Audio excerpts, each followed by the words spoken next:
Ada anak kecil umurnya 6 tahun, dia punya program unboxing, penghasilannya tiap tahun 4 juta dolar hanya dari unboxing. Nah, sebenarnya ini adalah cara pemasaran yang baru.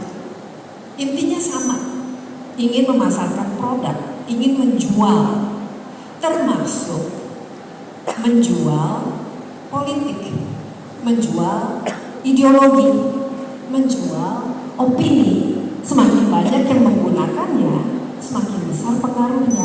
Dan ini semua bisa dilakukan dengan murah, bahkan tidak ada biaya sama sekali. Tinggal bikin hashtag, misalnya Pak Agus, wah saya makan di restoran apa gitu di Bintang, hashtag lovely food atau gitu. Terus saya baca, karena saya followernya bagus, saya bilang, wow, saya juga mau ke sana nggak ada yang bayar saya kan. Follower saya banyak, terus nanti berbondong-bondong, ada yang mengatakan, oh nanti kalau saya ke sana juga saya ingin coba. Alhasil tempat-tempat itu jadi populer. Nah inilah yang berlangsung fenomena ini dari mulut ke mulut. Kita di mainstream media ini tantangan. Pertama karena ini bukan berdasarkan fakta, lebih banyak berdasarkan opini dan emosi. Kedua tadi fenomena buzzer. Buzzer ini mungkin istilahnya agak aneh, tapi beberapa tahun terakhir ini menjadi bincangan. Kenapa? Karena berkaitan dengan buzzer politik. Karena yang namanya branding, pemasaran, pencitraan itu bukan saja produk atau barang. Politik, kebijakan, itu semua bisa disebarkan dengan lewat sosial media. Bedanya buzzer dan influencer, biasanya influencer itu orang yang memang memiliki pengaruh, followernya banyak, tapi orangnya siap jelas lah. Ya. Buzzer, apalagi khususnya buzzer politik, itu sebenarnya ada dua hal. Kita lihat kan, melakukan mempengaruhi orang itu bisa mempengaruhi orang dengan baik atau mempengaruhi dengan cara-cara buruk. Kalau buzzer politik yang misalnya dibayar, pasti kerjaannya itu dibayar untuk angkat kandidat paling bagus, paling oke, programnya paling menarik, paling relevan dan lain sebagainya. Tapi juga ada sisi gelap dari buzzer itu, makanya konotasinya kalau saya lihat ya, nggak tahu nih teman-teman setuju atau tidak, biasanya kan buzzer politik konotasinya kan negatif ya. Karena kita mengangkat, membuat orang ini kelihatan tampil baik, di sisi lain kita bisa membuat lawan menjadi jelek. Itu namanya black campaign. Nah kita lihat fenomena ini sudah terjadi pada tahun 2014. Wah, ada yang tugasnya menjelek-jelekin Prabowo atau tugasnya menjelek-jelekin Jokowi, sehingga yang terjadi adalah polarisasi, pecah. Jadi media sosial ini kalau digunakan ya untuk hal-hal demikian itu bisa sangat merusak. Makanya kan harus katanya ada diregulasi, tapi susah ya. Nah lebih sulit lagi ya. Buzzer itu banyak yang sifatnya itu anonim. Kalau orang kan tahu, kalau saya bicara maksudnya si Anwar tahu ya siapa. Jadi saya bisa harus bertanggung jawab terhadap apa yang saya katakan. Apalagi kalau kita profesinya jurnalis harus berdasarkan fakta dan lain sebagainya. Tapi kalau buzzer itu tidak tahu. Makanya ada yang namanya cyber army.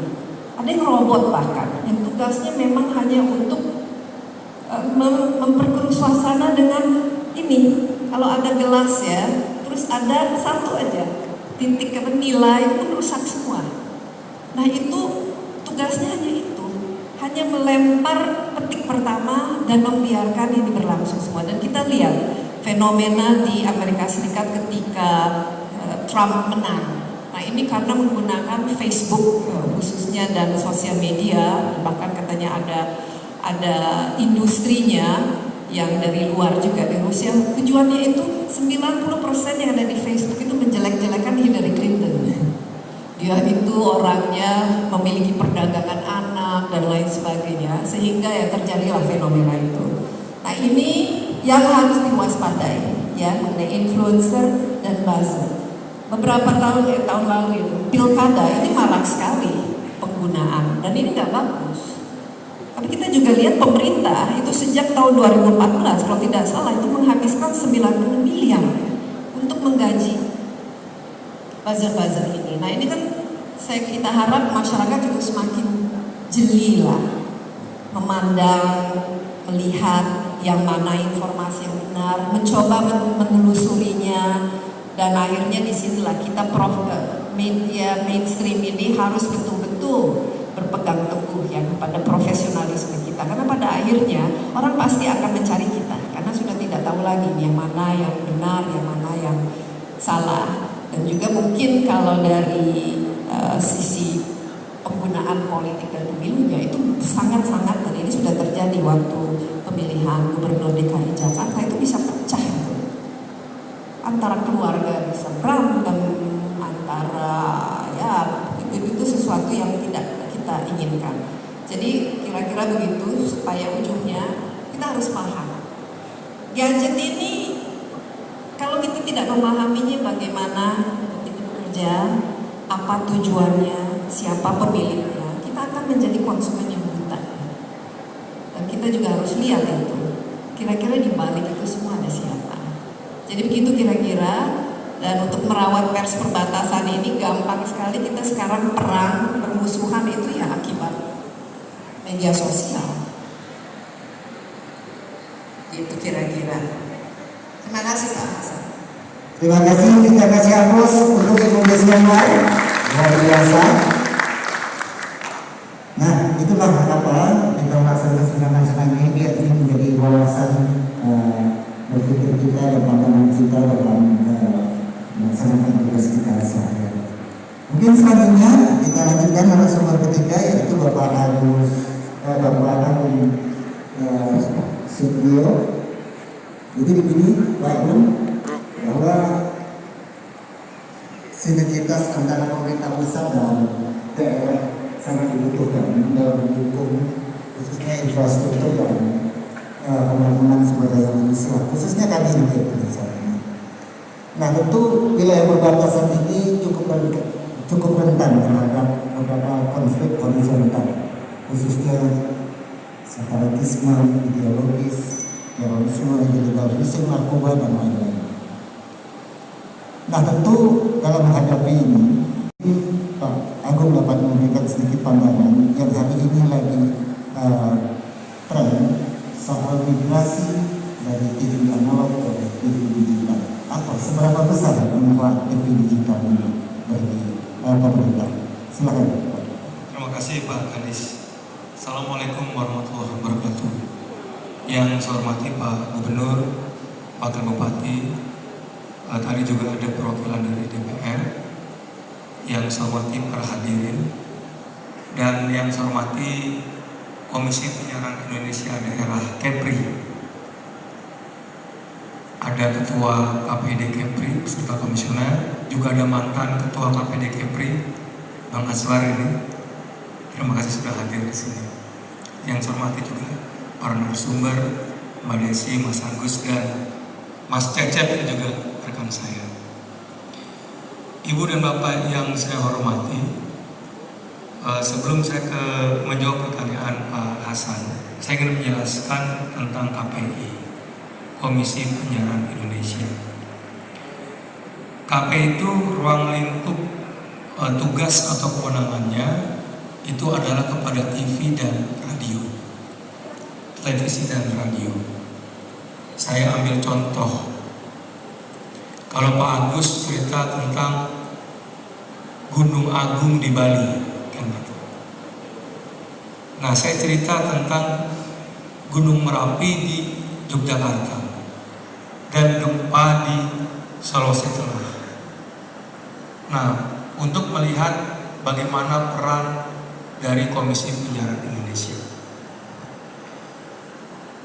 KPI itu punya P3SPS, Pedoman Perilaku Penyiaran dan Standar Program Siaran. Ini rambu-rambu dalam persiaran, baik di TV maupun di radio. Nah, waktu itu Gunung Merapi meletus di Jogja. Kami memberikan sanksi kepada televisi karena ada televisi yang mewawancarai paranormal terkait dengan Gunung Merapi. Nah, ini tidak boleh.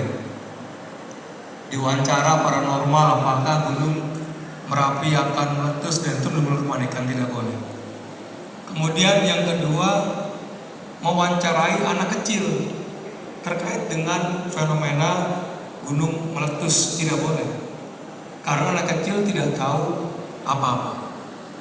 Jadi yang harus diwawancarai itu adalah mereka yang pakar terhadap Gunung Merapi atau fenomena gunung meletus. Kalau setelah kejadian yang diwawancara itu adalah orang-orang dewasa, bukan anak kecil.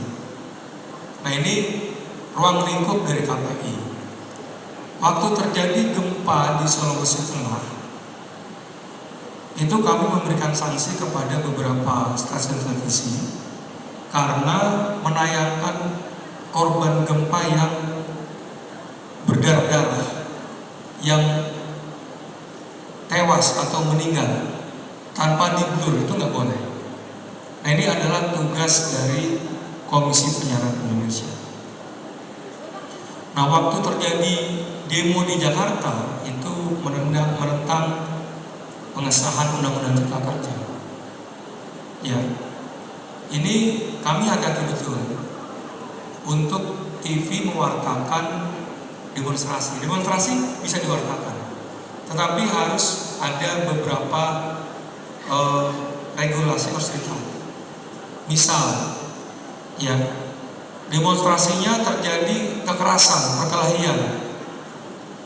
Itu syutingnya, men-shoot suatu acara itu tidak boleh di zoom, tapi dari jauh. Ya, dan tidak boleh berulang-ulang. Mengapa?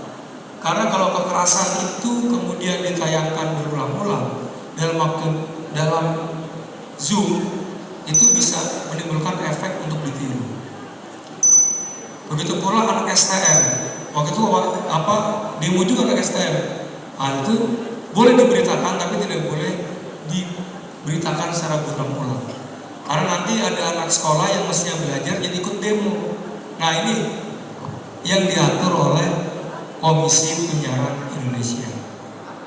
Nah, di Kepri ini ada KPD Kepri yang kemudian harus memonitor TV dan radio agar memberitakan suatu peristiwa itu dengan proporsional sesuai dengan kaidah P3 dan SPS, pedoman pelaku penyiaran dan standar program siaran. Jadi Mbak Desi itu betul-betul diatur banget, kameranya diatur, terus kemudian tidak boleh kalau kekerasan berulang-ulang ditayangkan, tidak boleh.